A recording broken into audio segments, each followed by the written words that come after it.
All right, welcome back, everybody. You're watching Morning Live here on SABC2 and SABC News. It's wonderful to have you with us. Now, imagine this. 50 years ago, there was no plastic. Our oceans were in a pristine condition. However, today, plastic litter is affecting our marine life and deeply impacting the human food chain. A United Nations-led campaign entitled The Race for Water Odyssey is a scientific expedition that will establish the first true snapshot of plastic pollution across the world's oceans. Kim van Arkel, a scientific advisor for the project, joins us from our Seapoint studios this morning. Kim, welcome. It's lovely to have you here on the program. Hi, thank you. Now, pleasure. Let's talk about how bad plastic litter is affecting us. As we've mentioned, the human food chain is obviously affected by this. Yes, plastic is everywhere in the ocean and in the earth, but we found mostly plastic on all the islands we visited. And there is a lot of marine organisms that are affected by plastic, like turtles. They confound plastic bags floating with jellyfish, so they eat them and then they starve and they die.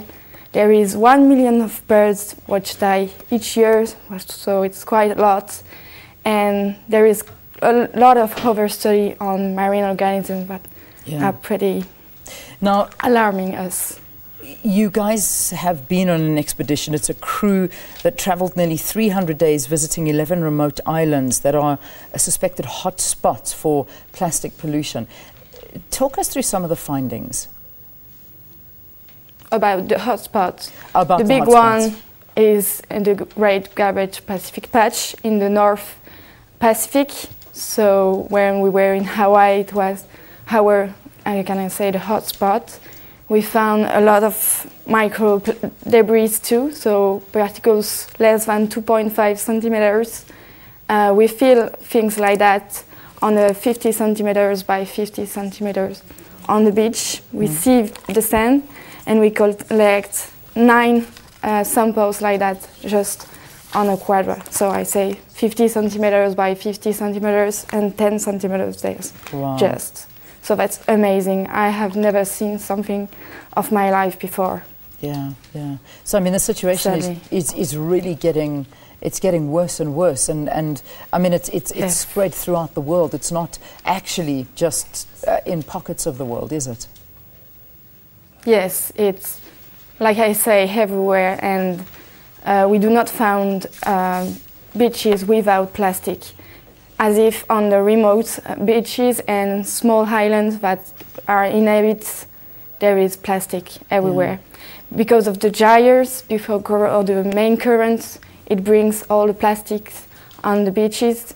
Islands act with like barrier, and so all the plastic comes on the beach. But there is also some plastic will go on the deep of the water, and this is for now count it. Now, between the west coast of North America and Japan is the Great Pacific Garbage Patch. I know that's what the unfortunate nickname it's been given. Is there anything similar in the oceans around Africa?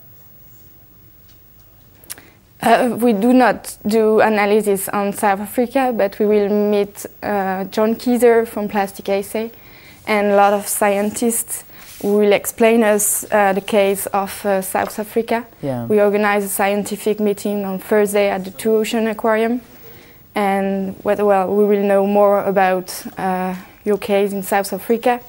But for now, the Pacific was the worst one and most alarming. And there is a lot of associations, mostly NGOs, that act a lot on these problematics and try to find like a better solution. What is it actually doing to the sea life? Because I mean, obviously, this is what's being hampered the most. Sorry? Sea life, the pollution. What is it actually doing to our seas? For the ocean. Like I say, to the fish. It hurts animals. Yeah, of course. And so turtles can entangled by plastic. Fish eat plastic confounded, for example, buttercups with shrimp, so they eat it and they eat so much, so they starve. there is a big study on Midway about that, where they found birds died and they found a lot of plastic on their stomach. Wow. I mean, some of these photographs that we're seeing are devastating to see the pollution. Just finally, before we let you go, what can we do? How do we help? Well, what we say is the rules of the 3R. So the one is reduce, reuse, and recycle. What can I say? Stop using plastic bags, and try to not use straws, because we found mostly them. And prefer tap water than water in plastic bottles.